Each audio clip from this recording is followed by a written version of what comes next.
porque em Cristo nós somos mais do que vencedores. As lutas vêm e elas vão. Nós levamos as vitórias sobre essas lutas até o dia em que nós vamos encontrar o nosso Senhor e Salvador Jesus Cristo. Então, hoje nós estamos aqui para fazer o capítulo 20 do Evangelho de João. Aqui nós temos 3 tópicos muito interessantes. Nós temos aqui o primeiro tópico que fala da ressurreição, a ressurreição de nosso Senhor Jesus Cristo, porque nós falamos na semana passada sobre a crucificação, a morte, o sepultamento de Jesus. E aqui nós vamos falar sobre a ressurreição, como se dá esse fato maravilhoso da história do cristianismo.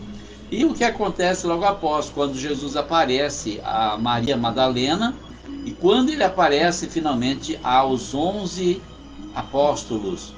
E também que isso traz uma dificuldade, porque Tomé não está presente e ele duvida. Então, na verdade, Jesus apareceu apenas a 10 apóstolos que estavam reunidos, porque Tomé não estava presente. Nós vamos falar sobre isso no decorrer da live com a ajuda de Deus.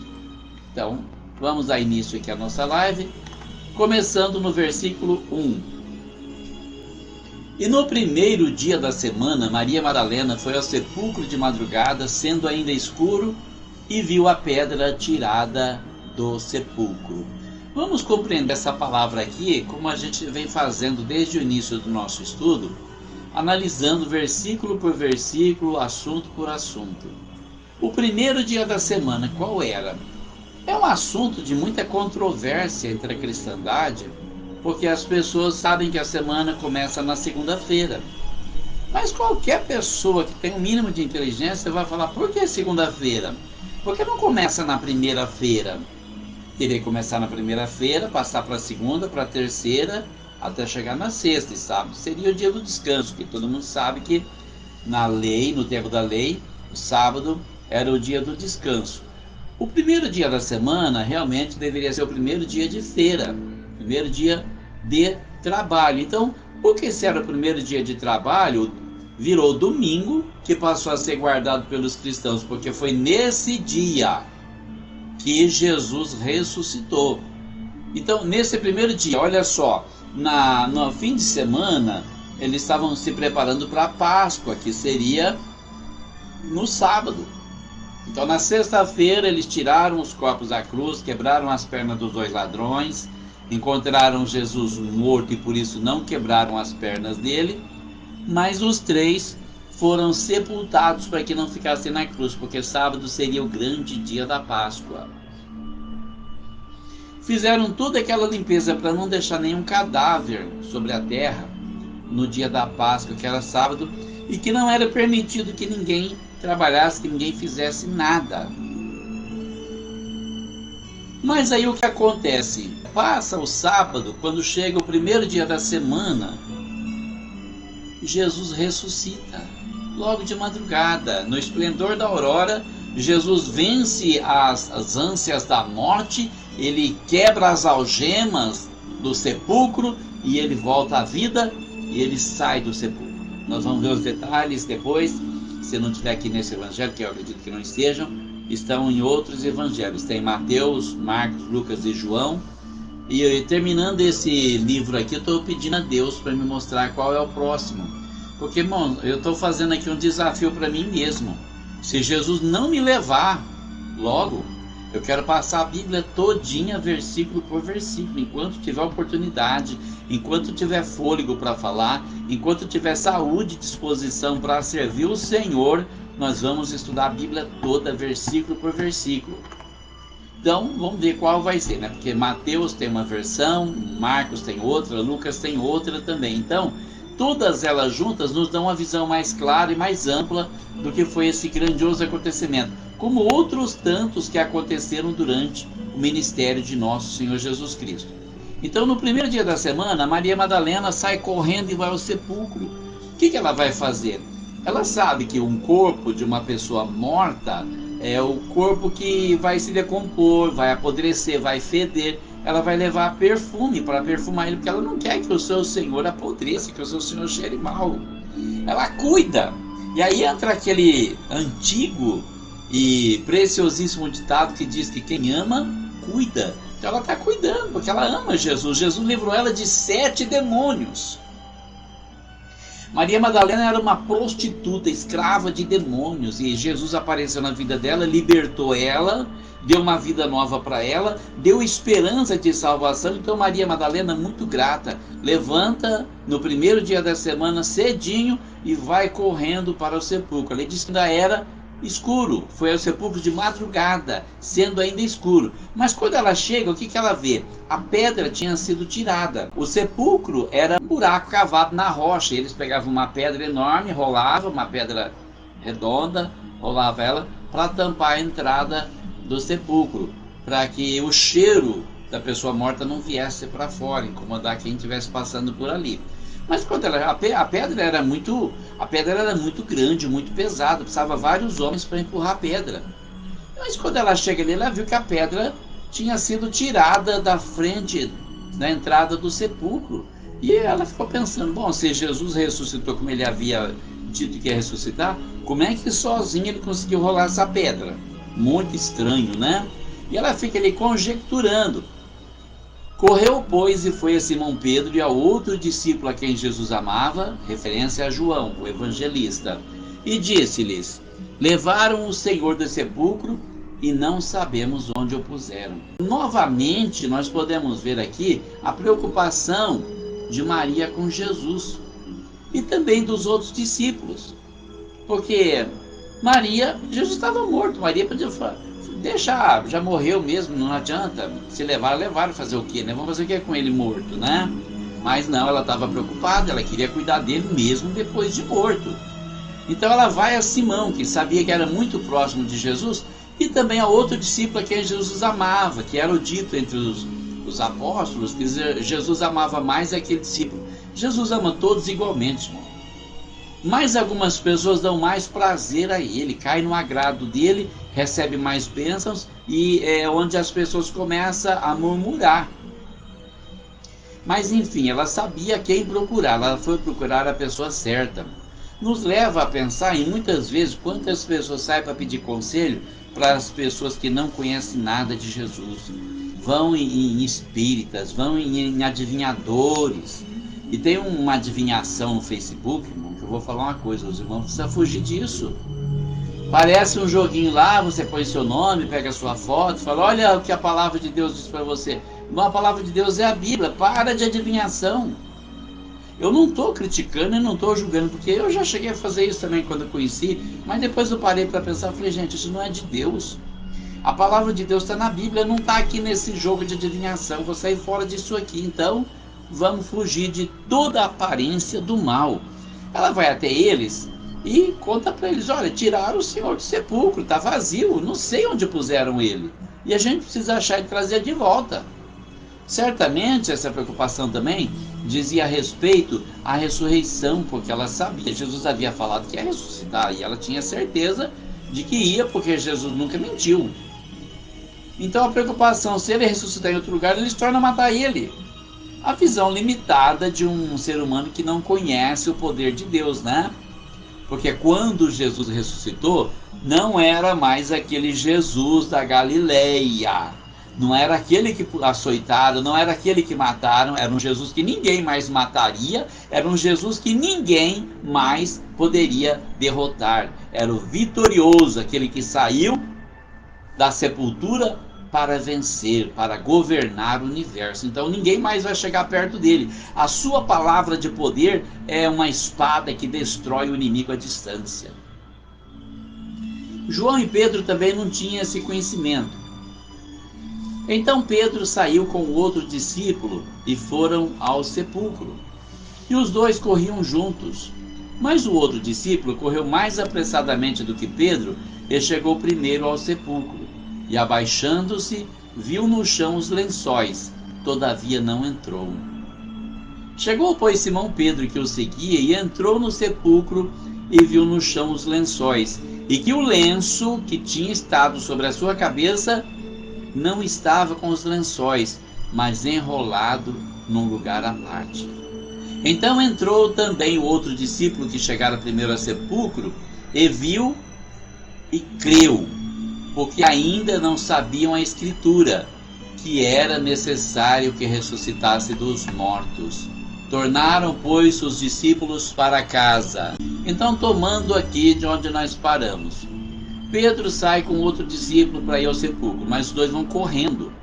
Só que João corre mais depressa do que Pedro. Não sei se ele era mais treinado, estava mais ansioso para ver o que estava acontecendo, mas ele chegou primeiro. Porém, apesar de chegar primeiro, ele abaixou, viu no chão os lençóis, que Jesus estava sem roupa, puseram um lençol para cobrir as vergonhas dele. Viu no chão os lençóis, mas não entrou. Não sei se ele ficou com receio de entrar, ter alguém por ali para matar ele, ou ver um espírito e ficar com medo. Porque quando eles estavam no barco e Jesus veio andando sobre o mar de noite, eles ficaram com medo que Jesus fosse um fantasma, e eles gritaram de medo, eles tinham muito medo. Irmão, precisa lembrar que esses homens aqui, eles ainda não eram convertidos. Quantas pessoas às vezes andam anos com Jesus sem se converter, sem entregar o seu coração de verdade, sem que haja um encontro verdadeiro com Deus para falar: Senhor, hoje eu estou entregando a minha vida nas tuas mãos e eu vou deixar a minha vida nas tuas mãos. O que o Senhor fizer está perfeito, é maravilhoso. Mesmo que eu chore, mesmo que eu sofra, eu confio no Senhor. Porque muita gente não faz isso, irmão. Eles andaram 3 anos e meio. Eles viram milagres, eles viram cegos enxergando, eles viram coxos e aleijados andando, eles viram endemoniados sendo libertados, eles viram Jesus andando sobre o mar, mas eles não haviam se convertido. Milagre não converte ninguém, irmão. Milagre não é o objetivo principal de Deus na sua vida. O maior milagre que Deus quer fazer na sua vida é o milagre do novo nascimento, como Jesus ensinou a Nicodemos lá no capítulo 3 do Evangelho de João. Quando ele disse: é necessário nascer de novo, ou seja, se tornar uma nova criatura. Como Paulo diz na carta aos Coríntios, capítulo 5, versículo 17, assim que se alguém está em Cristo, nova criatura é. As coisas velhas já passaram, eis que tudo se fez novo. Se você veio para Jesus, se você se considera um servo de Deus, continua fazendo as mesmas coisas que você fazia antes de conhecer Jesus, você não nasceu de novo, irmão. Precisa deixar aqueles hábitos que você tinha antes para ter novos hábitos, ter uma nova vida. E eu estou falando de uma visão geral. Não é só o cigarro que fica para trás, a bebida, ou a droga, ou a prostituição, ou o roubo. É tudo. Quem nasce de novo, o velho homem morre. Nasce uma nova criatura. Se você tem algum defeito do passado, com o tempo, o sangue de Jesus vai te purificando, vai te limpando, vai branqueando, até chegar o momento que você vai estar à estatura de varão perfeito, como ensina as Escrituras. Mas você tem que abandonar certos vícios, abandonar certos costumes que você tinha no passado. Porque olha os hábitos desses meninos. João ficou com medo de entrar na sepultura, não tinha ninguém. Ficou com medo. Chegou, pois, Simão Pedro, que o seguia, e entrou no sepulcro, e viu no chão os lençóis. Então Simão Pedro chega depois, logo depois dele, entra e, assustado, vê os lençóis no chão, olha para um lado e para o outro, nada de Jesus. Mas ele percebe um detalhe: eles tinham posto um lenço sobre a cabeça de Jesus, como a gente faz hoje, quando uma pessoa morre, você vai lá e cobre com um lençol, alguma coisa, o rosto da pessoa. Tinham posto um lenço. E esse lenço que havia estado sobre a cabeça de Jesus não estava com os lençóis, estava enrolado num canto à parte. Como se Jesus, despertando do sono da morte, pegasse o lenço, enrolasse e colocasse num lugar à parte. Olha, o dono do lenço vai procurar. Não posso deixar ele cair no chão. Então aí o outro discípulo, João, ele entra e fica olhando assustado para lá, para cá. Mas aí ele crê, Jesus realmente ressuscitou. Tem gente que precisa ver para acreditar, irmão. Tem gente que só acredita vendo. Mas felizes são aqueles que acreditam sem ver. Aqueles que põem fé na Escritura, aqueles que acreditam que Deus é real, que Jesus é real, que a palavra de Deus é fiel, que ela jamais falhará. E aqui diz que ele entrou, ele viu e ele creu, porque eles ainda não sabiam a Escritura, que era necessário que Jesus ressuscitasse dos mortos. Olha, é um detalhe interessante, porque eles conheciam a Escritura, conheciam a lei de Moisés, conheciam tanta coisa, conheciam até que Jesus ia morrer. Eles só não reconheciam uma coisa, que Jesus tinha que ressuscitar dos mortos. Porque você imagina Jesus vindo aqui pregando o evangelho, fazendo tantos milagres para provar que ele é o Filho de Deus, e de repente ele morre e acabou. Quer dizer, que obra foi essa? A obra dele teria morrido com ele. Mas ele tinha que ressuscitar. A ressurreição de Jesus é importantíssima, muito, muito importante, muito mais do que você imagina. Não somente para se tornar o Senhor do universo como ele é hoje, como eu disse antes, também por isso, mas não somente por isso, mas principalmente para que a nossa fé estivesse baseada nas Escrituras, que se cumprirem com a ressurreição dele e também na própria ressurreição dele, porque o nosso Salvador não é um Salvador defunto, é um Salvador vivo. Jesus está vivo, irmão. Jesus é mais vivo do que eu, do que você, porque eu conheci Jesus com 23 anos de idade, hoje eu tenho 65, envelheci.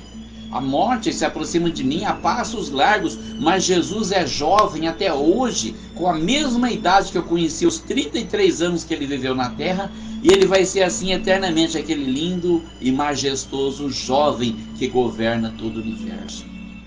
Eu gostaria de fazer um comentário e também uma indicação.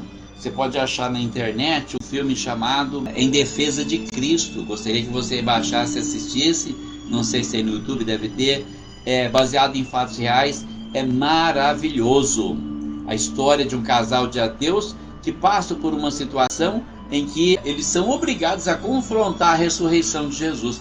E como o marido é um jornalista investigativo, ele viaja pelo mundo todo procurando os maiores especialistas para provar, para encontrar evidência que Jesus não ressuscitou, para que a esposa dele, que não é mais ateia, se converta ao Senhor. Ele quer evitar isso de todo jeito, que ela volte atrás, que ela venha negar Jesus. É um filme muito bonito e eu tenho certeza que você vai se emocionar. Então o que acontece no próximo tópico? Jesus aparece a Maria Madalena, porque até aqui ela só viu a sepultura vazia. Mas a sepultura vazia não significa nada. Alguém pode ter roubado o corpo do mestre, que foi a mentira que os judeus daquela época espalharam e pegou. E Maria estava chorando fora, junto ao sepulcro. Estando ela, pois, chorando, abaixou-se para o sepulcro e viu 2 anjos vestidos de branco assentados onde jazera o corpo de Jesus, um à cabeceira e outro aos pés. E disseram-lhe eles: Mulher, por que choras? Ela lhes disse: Porque levaram o meu Senhor e não sei onde o puseram. E tendo dito isto, voltou-se para trás e viu Jesus em pé, mas não sabia que era Jesus. Disse-lhe Jesus: Mulher, por que choras? Quem buscas? Ela, cuidando que era o hortelão, disse-lhe: Senhor, se tu o levaste, dize-me onde o puseste, e eu o levarei. Disse-lhe Jesus: Maria. Ela, voltando-se, disse-lhe: Rabone, que quer dizer mestre. Disse-lhe Jesus: Não me detenhas, porque ainda não subi para meu Pai, mas vai para meus irmãos e dize-lhes que eu subo para meu Pai e vosso Pai, meu Deus e vosso Deus. Maria Madalena foi e anunciou aos discípulos que vira o Senhor e que ele lhe dissera isto. Muito bom, que momento mais emocionante. Você está ali chorando por alguém que você ama, que morreu, desesperado, porque até o corpo da pessoa foi tomado e de repente a pessoa parece viva. Eu consigo imaginar que maravilha que deve ser isso, né? Essa experiência que Maria Madalena viveu. Então, olha o que diz a palavra. Ela estava chorando do lado de fora, perto do sepulcro, bem junto ao sepulcro. E quando ela estava chorando, então ela baixa para dentro do sepulcro. E o que ela vê? Ela ficou sozinha ali. Os discípulos foram para casa, ela ficou ali perto, começou a chorar. Roubaram o corpo do meu mestre. Então ela vê 2 anjos vestidos de branco, que estavam assentados. Um estava do lado da cabeceira e o outro dos pés, sentado ali. Ela viu apenas dois homens. Aqui diz que eram dois anjos, mas ela não sabia que eram dois anjos. Ela viu apenas dois homens vestidos de branco. E os homens disseram: mulher, por que você está chorando? Ela responde: estou chorando porque levaram o meu Senhor e não sei onde eles puseram.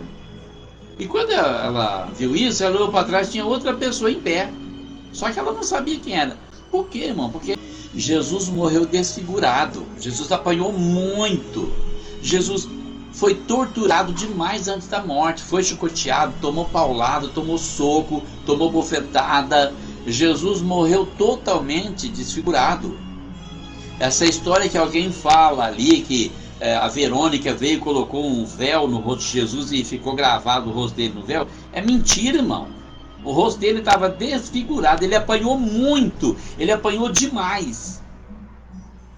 Então a Maria Madalena olha para trás e vê aquele homem. Ela não vai saber quem é, porque ali está um homem bonito, majestoso, rosto perfeito. Então o Jesus diz para ela: mulher, por que você está chorando? Está procurando alguém? E ela pensando, deve ser o hortelão. Ali era um horto, né? O hortelão era quem cuidava do horto. Ela disse: Senhor, se o Senhor levou ele, me fala onde o Senhor pôs, que eu vou buscar ele. E nesse momento Jesus olha para ela e fala: Maria. Eu consigo imaginar esse momento, quando Jesus chama ela por nome, Maria. E como que umas escamas caindo dos olhos, ela enxerga, ela olha para ele e fala: é o mestre, é o Senhor que está aqui. Imagina a alegria dessa mulher, que foi liberta por mais de 7 demônios, que foi liberta de uma vida de prostituição, que recebeu uma viva esperança, encontrando ali vivo o seu libertador. Imagino. Então, em toda aquela emoção que Jesus conhece, o nosso coração, a nossa mente, ele diz para ela: Maria, não me detenha, não me faça demorar, porque eu tenho muita coisa para fazer. Ainda não subi ainda para o meu pai, mas eu vou subir. Vai para os meus irmãos, vai lá e fala para eles que eu vou subir para o meu pai, porque meu pai também é pai de vocês. Vou subir para o meu Deus, que também é Deus de vocês. Vai lá e fala para eles, Maria. Imagina que Maria Madalena deve ter saído correndo tanto, porque, irmão, você consegue imaginar? Você consegue imaginar? Alguém que você ama morreu, aparece para você assim e fala: vai lá e fala para todos que eu estou vivo, que eu vou subir para Deus daqui a pouco. Eu não podia estar lá. Eu acho que eu infartava e morria naquele momento ali, porque é maravilhoso. Meu Jesus está vivo. Eu fiquei 3 dias pensando que Jesus está morto e agora encontro ele vivo. Aí nós entramos no terceiro tópico de hoje. Jesus aparece aos 11, que na verdade não são 11 discípulos, são 10 discípulos. 10 discípulos, porque Tomé não estava ali. Então eram 10. O Judas havia se enforcado e Tomé não estava presente. Então eram 10 discípulos. Dos 12 sobrou 10. Às vezes é alguma falha na tradução, mas a gente consegue corrigir, viu, irmão? Chegada, pois, a tarde daquele dia, o primeiro da semana, e cerradas as portas onde os discípulos, com medo dos judeus, tinham se reunido, chegou Jesus e pôs-se no meio deles e disse-lhes: paz seja convosco. E dizendo isto, mostrou-lhes as suas mãos e o lado, de sorte que os discípulos se alegraram vendo o Senhor. Então chega naquele primeiro dia da semana, que seria o domingo, todo mundo estava ali com as portas trancadas, com medo dos judeus, né? Os judeus mataram os judeus, vai matar a gente também. Então se trancavam, eles se reuniam e trancavam as portas para ninguém entrar. As portas todas fechadas. De repente aparece Jesus no meio deles dizendo: paz esteja com vocês. Por que Jesus fez isso? Porque Jesus agora, ele tinha um corpo glorioso. Apesar de ser um corpo físico, não é um corpo que é barrado por obstáculos. Ele atravessa a parede. Ele viaja com o poder do pensamento. Ele pode estar em qualquer lugar que ele quiser, porque ele também é onipresente. E ele, assim que ressuscitou, reassumiu a sua divindade. Agora não é mais aquele Galileu humilde que palmilhava as praias da Galileia, que tomava tapa no rosto e virava outro lado, que deixava as pessoas zombar dele. Não, agora é o Jesus glorioso, é o Jesus majestoso, o Filho de Deus, o Rei, aquele que veio para reinar sobre Jerusalém. Então ele aparece no meio deles com toda a sua glória e seu poder, dizendo: a paz esteja com vocês. E quando ele diz isso, ele mostra as duas mãos. Tem o sinal das mãos, né? Uns dizem que é aqui na palma da mão, outros dizem que é aqui. Eu acredito mesmo que seja no pulso, porque do grego para o português a tradução muda muito. Quando fala em mão, quer dizer o pulso e a mão. Então acredito que foi o pulso, porque se fosse na mão, esses ossos aqui, esses nervos são muito fracos. Se batesse um prego aqui e o corpo ficasse pendurado, rasgaria a mão e ele cairia da cruz. Então eles devem ter pregado aqui mesmo, para não cair. Aqui pega o osso, não tem como cair. Então ele mostra a chaga nas mãos, a cicatriz. E ele mostra o lado onde o soldado espetou a lança. E eles veem aquilo e falam: não pode ser o outro, só pode ser o Senhor. E eles se alegram com isso. É maravilhoso, né? Quem não se alegraria ao receber a visita, a presença do Salvador vivo? Disse-lhes, pois, Jesus outra vez: paz seja convosco. Assim como o Pai me enviou, também eu envio a vós. E havendo dito isto, assoprou sobre eles e disse-lhes: recebei o Espírito Santo. Aqueles a quem perdoardes os pecados, lhes serão perdoados, e aqueles a quem os retiverdes, lhes serão retidos. Olha que poder maravilhoso a igreja recebeu aqui, irmãos. Nota que Jesus não está falando isso aqui para um homem, está falando para todos os apóstolos que estão ali, todos os discípulos. Ali não tinha só 10 discípulos, ali tinha as outras pessoas. Estavam todos reunidos ali. Então Jesus chega e fala para eles: recebam o Espírito Santo. Eu estou enviando vocês, como o Pai me enviou para fazer essa missão, estou entregando uma missão para vocês também, estou enviando vocês.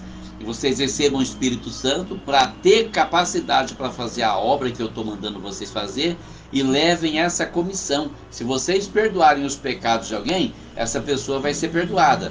Se vocês não perdoarem esses pecados, se vocês mantiverem os pecados serão retidos na pessoa. E isso não é poder de um homem, é poder da igreja. A igreja tem esse poder. Quem é a igreja? A igreja Assembleia de Deus, a igreja Batista, a igreja Congregação Cristã? Não, irmão, a igreja espiritual. Todo o corpo do povo do Senhor, todo aquele que está ligado no Senhor através do seu corpo místico. Essa é a igreja. A gente tem maneira de falar igreja no templo. Vamos aprender a falar direito, irmão. Quando você vai no culto, você vai no templo. Na igreja você não vai, você faz parte da igreja. Você vai ao culto, você vai ao templo. Então Jesus dá esse poder para a igreja. Esse é o poder que Paulo utiliza lá na frente, quando está pregando ao procônsul Sérgio Paulo, e aparece um mágico tentando evitar que o procônsul Sérgio Paulo ouça as palavras do evangelho. E Paulo olha para ele, lança uma maldição para ele ficar cego, e aquele mágico fica cego por algum tempo, fica palpando, né? O que aconteceu com a minha vista? Fiquei cego. É o poder que Jesus está dando aqui agora. Ó. Aqueles a quem perdoardes os pecados, lhes serão perdoados. Essa pessoa vai para o céu. Aqueles a quem retiverdes, lhes serão retidos. Ora, Tomé, um dos 12, chamado Dídimo, não estava com eles quando veio Jesus. Tem sempre aquele discípulo relapso, né? Ô Tomé, vamos fazer uma reunião hoje, vai ter um culto. E, não vai dar para mim não, viu? Vai ter um jogo, vou assistir o jogo. Não vai dar para mim não. Tem que pescar, tem tanta coisa a fazer. Ontem eu vi o pastor Lorival convocando as pessoas a participarem do Janeiro Profético. Irmão, não despreza esse convite não, irmão. Esse convite é do céu, é para abençoar a sua vida, para abençoar a sua família. Muitas vezes você encontra pessoas na igreja e fala: irmão, ora por mim, ora pela minha família, meu pai, minha mãe, meus irmãos, meus filhos, meus netos, meu sobrinho, meu tudo. Mas você não dá exemplo. Meu filho ontem foi recebido na igreja em Morro Agudo. Meu filho e minha nora, a Juliana e o George. Eu consegui levar o George naquele culto em 2018, quando o pastor João Medeiros, que vai estar pregando dia 2 de fevereiro, lá na igreja de Morro Agudo, aquele instrumento de Deus, que Deus usou para alcançar meu filho, consegui levar ele porque eu estava indo, irmão. Que eu dava exemplo para ele. Se você não vai, você não tem exemplo. Você não tem que ir todo dia, toda hora estar lá. Não, mas você tem que ir com boa vontade, com disposição, fazer as coisas certas. Você tem que ir, servir a Deus, adorar a Deus, reunir com os outros para adorar a Deus. Olha, nós vamos tratar de um assunto importante, é oração. Vamos lá, vamos juntar forças. Vamos fazer um culto de adoração. Vamos adorar a Deus. Mas muita gente acha dificuldade em tudo, né? Ah, não posso, eu tenho visita, eu tenho que limpar a casa, eu tenho que... Irmão, o que Jesus disse para Marta, lá no capítulo 11 desse mesmo livro aqui, está valendo para você também. Marta, Marta, estás afadigada e atarefada com muitas coisas, mas uma só é importante. Maria escolheu a melhor e não lhe será negada. Olha aí que maravilha, né? Muitas vezes nós precisamos ter o olhar de Jesus, irmão. Nosso olhar muitas vezes é muito mundano, é muito momentâneo, é muito materialista. Tomé era um desses, ele não estava lá, não sei onde ele estava, o que estava fazendo. O que o apóstolo Tomé, olha o cargo dele, era um apóstolo, né? O que o apóstolo Tomé estava fazendo longe da reunião dos outros apóstolos num momento de crise espiritual como essa? O Salvador morreu. Você não se importa? Tem muita gente que não se importa, e esse é que é o grande problema, né? Nós precisamos unir forças, irmãos. Precisamos unir forças, nós precisamos batalhar para que todos estejam juntos, precisamos estar junto com eles. Vamos fazer a nossa parte. É claro que você não pode fazer aquilo que está além, não pode deixar de cuidar da sua casa, da sua família. Às vezes a mulher, né, tem um marido que não é crente e ele chega em casa, a janta está pronta, não deu tempo de fazer, agora eu vou no culto. Não, irmão, assim você não vai ganhar seu marido nunca. Pede a Deus para te dar sabedoria, você vai saber tomar a decisão certa na hora certa, do jeito certo. Senão você vai acabar ganhando uma separação. Disseram-lhe, pois, os outros discípulos: vimos o Senhor. Mas ele disse-lhes, ele é Tomé: se eu não vir o sinal dos cravos em suas mãos, e não meter o dedo no lugar dos cravos, e não meter a minha mão no seu lado, de maneira nenhuma crerei. Olha como esse cara tinha convicção. Quem dera essa convicção fosse para crer em Deus, para crer na sua palavra. Os discípulos chegaram, encontraram ele, não sei se eram alguns dos apóstolos, mas fala aqui que eram os discípulos, os outros discípulos. Vimos o Senhor. Por que eles iriam mentir? Mas ele achava que a verdade era só dele. Tem gente que é assim, é dono da verdade, né? Se eu falei é verdade, se eu não falei eu não acredito. Mas ele disse, se eu não vir o sinal dos cravos, ou seja, eu preciso ver para acreditar, eu preciso ver o sinal dos cravos, eu preciso colocar a minha mão, meu dedo no lugar dos cravos para ver se realmente não é uma pintura, uma tatuagem. Eu preciso pôr minha mão no lado onde a lança espetou para ver se realmente é uma chaga, uma ferida. Senão eu não acredito. De jeito nenhum, não acredito. E 8 dias depois estavam outra vez os seus discípulos reunidos e com eles Tomé.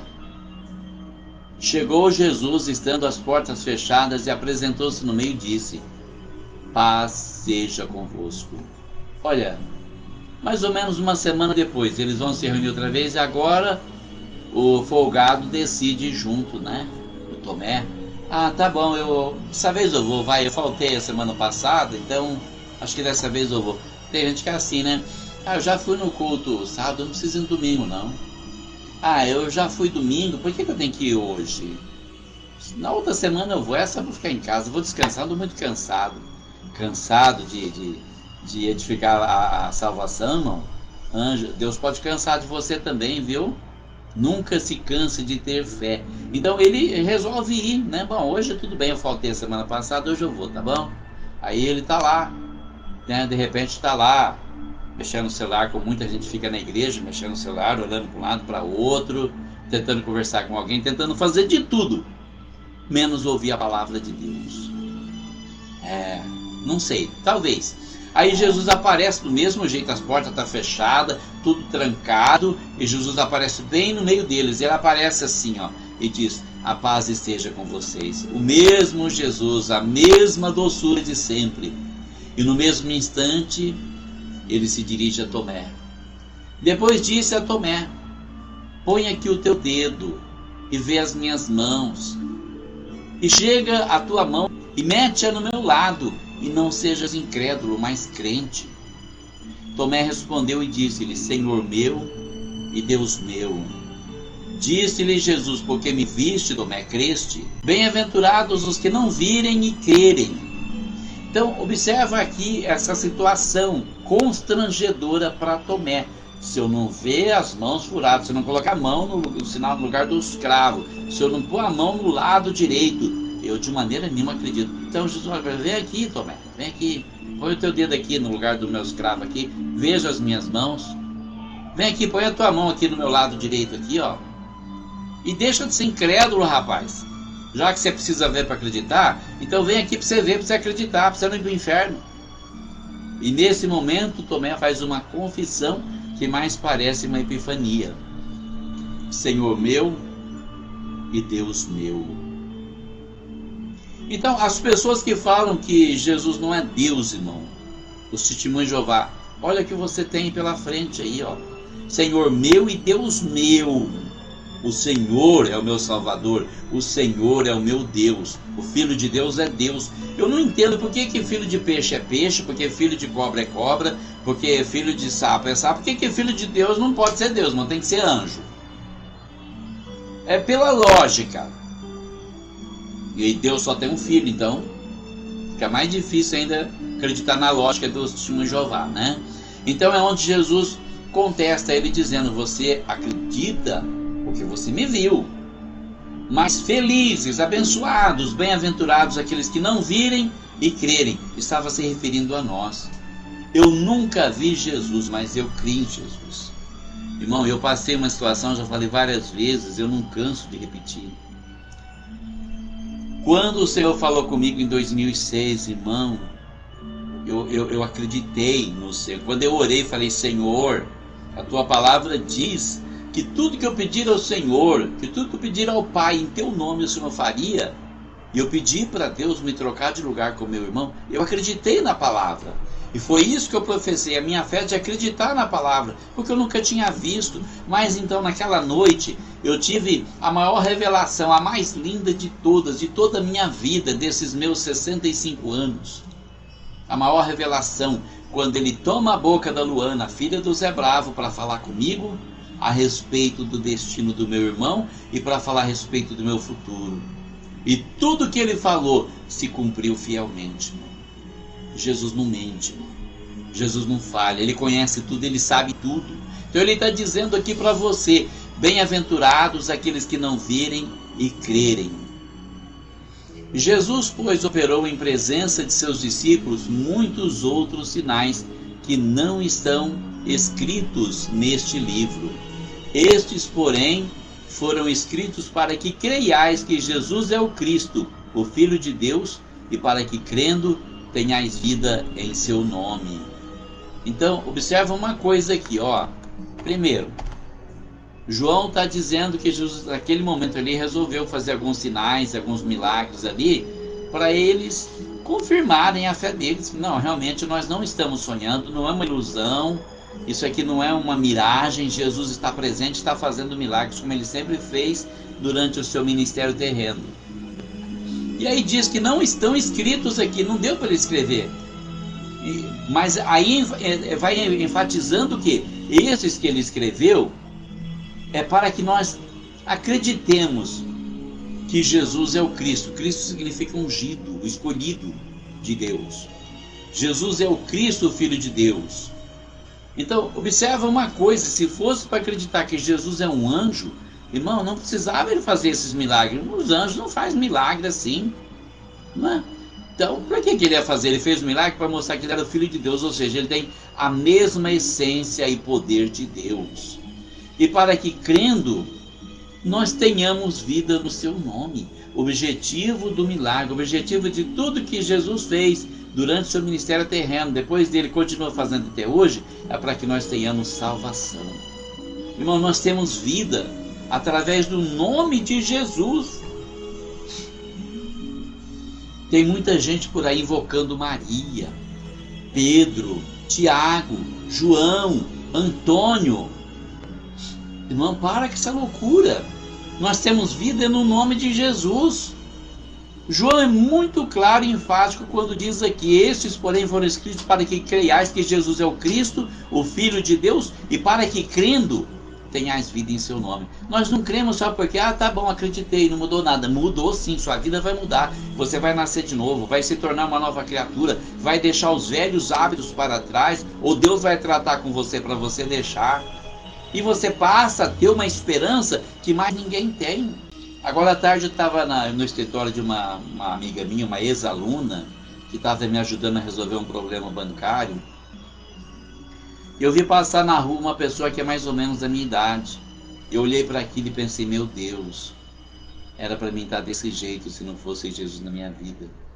Eu jamais teria saído da roça, ou jamais teria saído do caminhão, e hoje, sem condições de encontrar emprego, estaria por aí, de bar em bar, procurando algum sentido para a vida, porque quem não tem Jesus não vê sentido nenhum na vida.